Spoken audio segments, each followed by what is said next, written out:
मेरे साथ आसिफ खान साहब हैं। आसिफ खान साहब, पहले आप अपने बारे में इंट्रोडक्शन दीजिए थोड़ा सा। अस्सलामुअलैकुम जी, वालेकुम सलाम। आसिफ खान जी, एमडी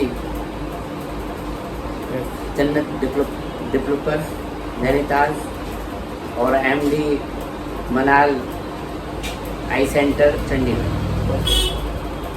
तो आप बताइए कुछ अपने बारे में और थोड़ा बहुत, लोगों को कहाँ से हैं आप, क्या आपके मतलब पहले के थोड़ा सा पुराना बारे में। मैं यहाँ मोहल्ला कोटगावी कोतवाली के पीछे संबल अच्छा। का रहने वाला हूँ। ठीक है।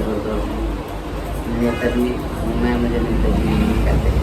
अच्छा, हाँ, आसिफ नेता नाम से पहले। यस यस आसिफ खान नेताजी के नाम से नेताजी। पूरा संबल पूरा जहाँ मुझे जाना है। जी, तो आप फिर उसके बाद चंडीगढ़ कब शिफ्ट हुए आप? चंडीगढ़ अभी लास्ट जो है 3 साल से। अच्छा, तो बाकी संभल आने जाने लगा रहता है आपका? संबल हर महीने लगा है। पर नहीं, जैसे अभी आए हुए हैं फिलहाल आप। यस यस तो आप बताइए, आप कुछ बताना चाह रहे थे मुझे, कुछ बातें थी आपके जो दिल में थी या जहन में थी, आपकी बातें जो आपको मन था बताने का, वो बताइए। यस यस आप बात कर रहे थे कि जन्नत जो है वो किसके अंदर में होती है। तो जन्नत जो है वो माँ के पैरों के नीचे जन्नत होती है। माँ जो है उसके पैर के नीचे जन्नत होती है, और जो बाप होता है यानी फादर, वो गेट ऑफ द जन्नत है। हम अपनी माँ अपने फादर की सेवा करेंगे तभी जन्नत मिलेगी और थ्रू जन्नत मिलेगी। अदरवाइज दुनिया में हम किसी पीर की सेवा कर ले, किसी उस्ताद की सेवा कर ले, अपने वाइफ की सेवा कर ले, जन्नत आपको बिल्कुल नहीं मिलेगी।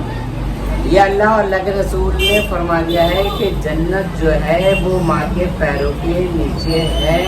आप अपनी माँ की, अपनी फादर की सेवा करें, आपको थ्रू आउट जन्नत मिलेगी। बीच में कोई ताकत नहीं है जो जन्नत में जाने से आपको रोक दे, क्योंकि अल्लाह के रसूल सल्लल्लाहु अलैहि वसल्लम के बाद अगर अल्लाह ताला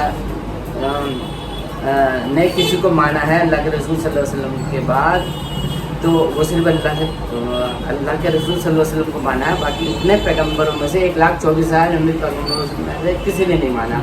और अल्लाह के रसूल सल्लल्लाहु अलैहि वसल्लम ने कहा है कि ए उमर, ए अली, मेरे जाने के बाद, ए उमर, ए अली, मेरे जाने के बाद अवैस करनी आएंगे, उनसे आप दुआ कराना। क्योंकि अवैस करनी ने अपनी माँ की सेवा करी थी, और जब माँ की सेवा करी थी तो आप जन्नत में जाओगे, थ्रू जन्नत में जाओगे। यानी मेरे बाद उमर रज़ी अल्लाह ताला से कहा, प्लस जो है हज़रत अली से कहा कि मेरे बाद उवैस कल्ली से दुआ कराना, आप जाओगे। मूसा अलैहिस्सलाम जब थोड़ी दूर पर गए तो उन्होंने कहा कि अल्लाह ताला मुझे ये तो बता दो जन्नत में मेरे साथ कौन होगा।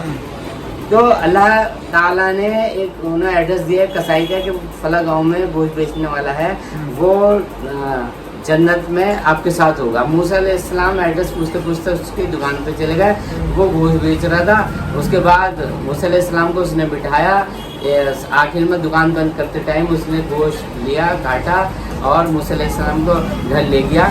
घर लेके जाने के बाद उसने मूसा अलैहिस्सलाम को बैठक में बिठाया और उसके बाद क्या नाम है, गोश्त बनाया, रोटी बनाई, अपनी बीमार माँ को हाथ के सहारे से उठाया।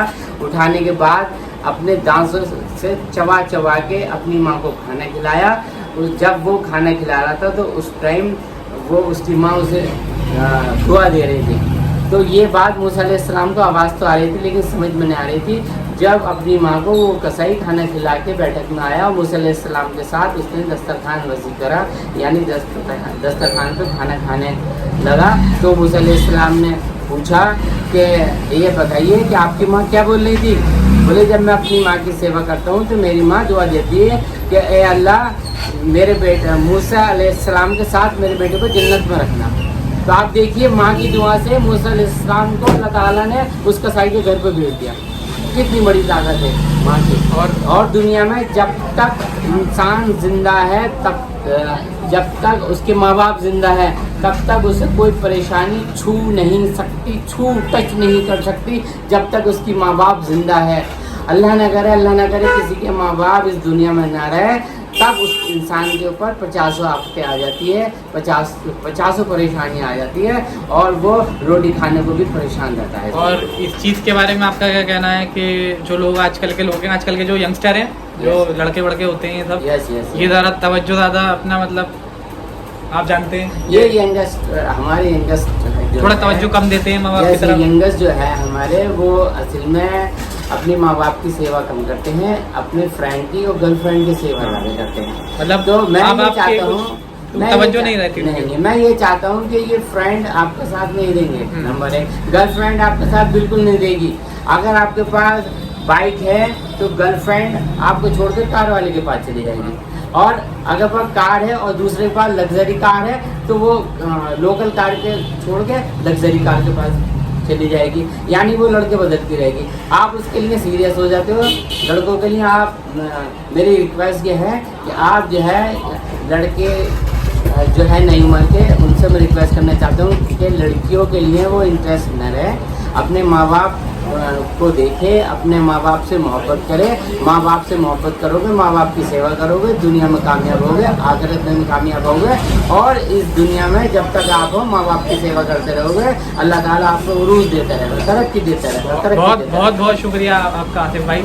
आपसे फिर आगे भी ऐसी बात रखेंगे। आज थोड़ा सा टाइम का थोड़ी कमी है हमारे पास, लेकिन आपसे आगे भी ऐसी बात होगी। बहुत बहुत धन्यवाद। आप मिलते हैं आपसे किसी और ब्लॉग में, तब तक के लिए गुड बाय।